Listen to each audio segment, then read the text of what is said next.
Good morning बच्चों। कक्षा 10th हम पढ़ रहे थे नेताजी का चश्मा। हमने यहाँ तक पढ़ लिया था कि जो हवलदार साहब थे वो 2 साल तक उस कस्बे से आते जाते रहे और रोज न रोज उनके चेहरे पर अलग अलग चश्मा देखते रहे। आज उसके आगे से पढ़ेंगे। फिर एक बार ऐसा हुआ कि मूर्ति के चेहरे पर कोई भी कैसा भी चश्मा नहीं था। उस दिन पान की दुकान भी बंद थी, चौराहे की अधिकांश दुकानें बंद थी। अगली बार भी मूर्ति की आंखों पर चश्मा नहीं था। हालदार साहब ने पान खाया और धीरे से पान वाले से पूछा, क्यों भाई, क्या बात है? आज तुम्हारे नेताजी की आंखों पर चश्मा नहीं है। पहले वो आए थे तब भी पूछते, लेकिन उस समय दुकानें बंद थी। पान वाला उदास हो गया। उसने पीछे से मुड़कर मुंह का पान नीचे थूका और सिर झुकाकर अपनी धोती के सिरे से आंखें पोंछता हुआ बोला, साहब कैप्टन मर गया। यानी जो कैप्टन था चश्मे बेचने वाला, उसकी मृत्यु हो चुकी थी, इसलिए नेताजी की आंखों पर चश्मा दिखना बंद हो गया था। और कुछ नहीं पूछ पाए हालदार साहब। कुछ पल चुपचाप खड़े रहे, फिर पान के पैसे चुकाकर जीप में आ बैठे और रवाना हो गए। बार बार सोचते, क्या होगा उस कौम का जो अपने देश की खातिर ग्रह गृहस्थी, जवानी, जिंदगी सब कुछ होम देने वाली पर हंसती है। यानी देश पर जान न्यौछावर करने वाले पर लोग हंसते हैं। यानी उसमें भी देशभक्ति थी, वो चश्मा भी लगाता था तो भी देशभक्त था, तो उस पर लोग हंसते थे। इसलिए उसने कहा है कि क्या होगा इस दुनिया का, और अपने लिए बिकने के मौके ढूंढती है। दुखी हो गए। 15 दिन बाद फिर उस कस्बे से गुजरे। कस्बे में घुसने से पहले ही ख्याल आया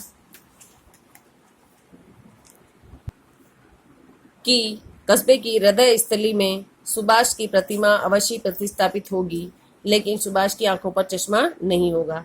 यानी कस्बे में आज भी बीचों बीच सुभाष चंद्र बोस की जो है नेताजी की मूर्ति तो होगी, लेकिन आज उस पर चश्मा नहीं होगा। क्यों? क्योंकि कैप्टन मर चुका है। क्योंकि मास्टर बनाना भूल गया और कैप्टन मर गया है। और अब कोई देशभक्त दिख नहीं रहा है ऐसा कि उनको बिना चश्मे के मूर्ति अच्छी लगे।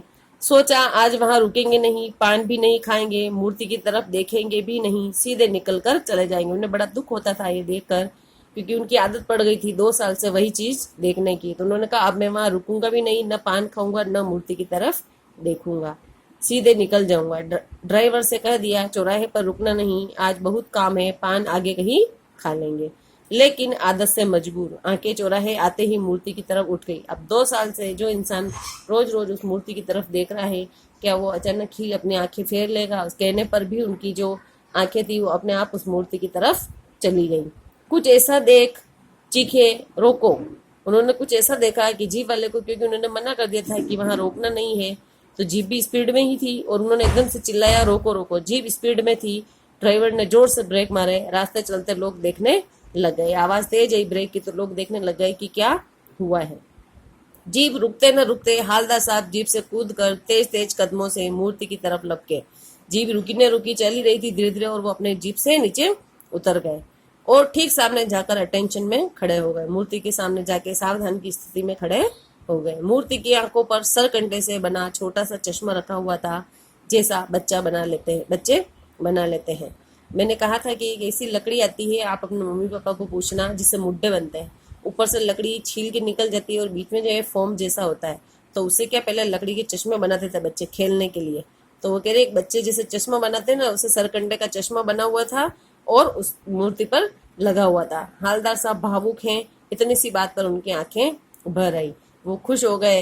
अंदर से बहुत प्रसन्नता हो रही थी कि अभी भी कोई देशभक्त है, चाहे वो बच्चा हो या कोई और हो। उसको भी ये अच्छा नहीं लगा कि नेताजी जो हैं वो बिना चश्मे के हैं, और उन्होंने सरकंडे का चश्मा उनको पहना दिया। यहाँ पर कहने का तात्पर्य ये है कि हर व्यक्ति के अंदर थोड़ी थोड़ी देशभक्ति होनी ही चाहिए। और यहाँ पर बताया है कि कैप्टन चला गया, लेकिन उसके बाद कोई और भी है जिसे नेताजी बिना चश्मे के अच्छे नहीं लगे। यहाँ पर जो है बच्चों आपका पाठ ये समाप्त होता है। इसके प्रश्न उत्तर का जो PDF है वो मैं आपको कल भेजूंगी, आपको करना है। ठीक है, थैंक यू।